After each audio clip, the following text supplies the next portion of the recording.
জগদ্ধাত্রী পুজো উপলক্ষে কৃষ্ণগড়বাসী তথা নদিয়াবাসী যারা এই পুজোয় উপস্থিত হবেন সবাইকে কৃষ্ণগড় পৌরসভার তরফ থেকে আমরা আন্তরিক শুভেচ্ছা জানাই এবং অভিনন্দন জানাই। আপনারা আসুন, আমাদের সাথে মিলেমিশে একাকার হয়ে সবাই মিলে আমরা জগদ্ধাত্রী পুজো উপভোগ করি, এই অনুরোধ সবার কাছে থাকলো। এবং স্টিং নিউজকে ধন্যবাদ, এই বার্তাটা আপনাদের যত ভিউয়ার্স আছে তাদের কাছে পৌঁছাচ্ছে।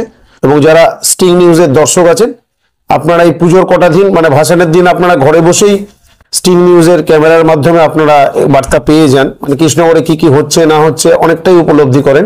ঠাকুর যখন যায় নিরঞ্জন ঘাটের দিকে সেটাও দেখেন, বা সকালে ঘট ভাসানো দেখেন। কাজেই আপনারা এই পেজটাকে যখন ফলো করছেন স্টিং নিউজের, আপনারা অবশ্যই অনেকটাই কৃষ্ণগড় সম্বন্ধে জানতে পাচ্ছেন এবং আমরাও এগিয়ে যাচ্ছি। কৃষ্ণগড় তার জগদ্ধাত্রী পুজোর ঐতিহ্য নিয়ে আরো বেশি মানুষের কাছে পৌঁছে যাচ্ছে স্টিং নিউজের মাধ্যমে। এবং স্টিং নিউজের ভিউয়ার আরো বাড়ুক, তারা আমাদেরকে আস্তে আস্তে বিশ্বের দরবারে পৌঁছে দিচ্ছে, এই জন্য তাদেরকেও ধন্যবাদ জানাই।